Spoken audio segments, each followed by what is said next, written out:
देवेंद्र फडणवीस तिसऱ्यांदा मुख्यमंत्री पदाची शपथ घेणार आहे आणि शपथविधी सोहळा उद्याला होणार आहे। हे मात्र नागपुरातल्या लाडक्या बहिणी ज्या आहेत त्या फडणवीसांच्या शपथविधी सोहळ्यासाठी आपण या बस बघू शकतो की या बसच्या माध्यमातून बसने या सगळ्या लाडक्या बहिणी ज्या आहेत त्या फडणवीसांच्या म्हणजेच आपल्या लाडक्या भावाच्या शपथविधी सोहळ्यासाठी जाणार आहे। तिसऱ्यांदा मुख्यमंत्री पदाची ते शपथ घेणार आहेत आणि त्यासाठी या लाडक्या बहिणी ज्या आहेत त्या निघालेल्या आहेत। सगळी तयारी यांची झालेली आहे आणि या तयारीनिशी सगळ्या बहिणी जर आपण बघितल्या तर या आता मुंबईच्या दिशेने रवाना होत आहे। ताई काय सांगाल, तुम्ही मुंबईला चाललेले आहे, फडणवीसांचा शपथविधी सोहळा आहे। हो, सगळ्या लाडक्या बहिणी महाराष्ट्रातून लाडक्या बहिणी उद्याच्या सोहळ्यासाठी जात आहेत। त्यामुळे नागपूरमधून तर प्रश्नच नाही, कारण आमचे नागपूरची शान, नागपूरचा गौरव देवेंद्रजी असल्यामुळे नागपूरमध्ये प्रचंड प्रमाणात महिला मुंबईला जात आहेत। आता इथून 2 बसेस निघत आहेत।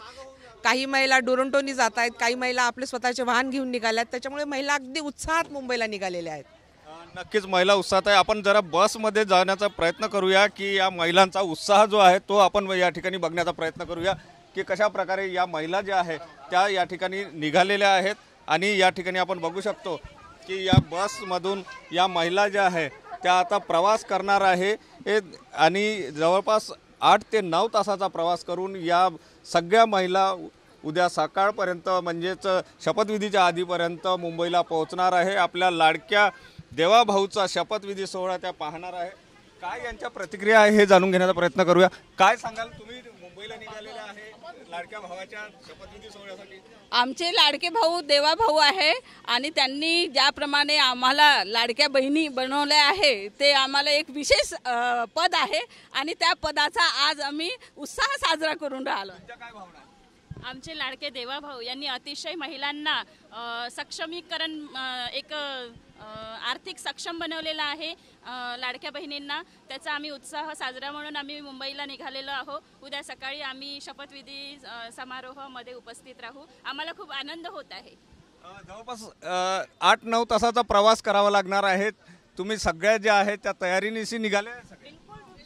हो, आम्ही सगळ्यांनी खूप तयारी केली आणि या क्षणाचीच आम्ही वाट बघत होतो आणि हा क्षण आता उद्या आमचा ज्या क्षणाची वाट बघत होतो तो क्षण पूर्ण होणार आहे आणि जो महिलांचा आनंद आहे तो खूप अगदी सगळ्यांच्या चेहऱ्यावरती झळकतो आहे आणि खूप उत्साह आहे। नक्कीच या महिलांमध्ये जर आनंद बघितला आणि उत्साह जर बघितला तर मोठ्या प्रमाणात उत्साह असल्याचं चित्र आपल्याला पाहायला मिळते आहे।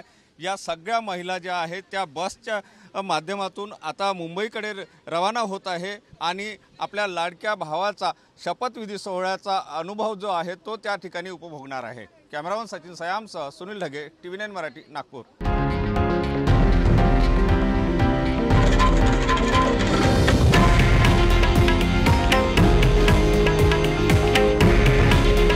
हे आहे देशातील नंबर 1 न्यूज नेटवर्क आणि आपण पाहत आहात TV9 मराठी।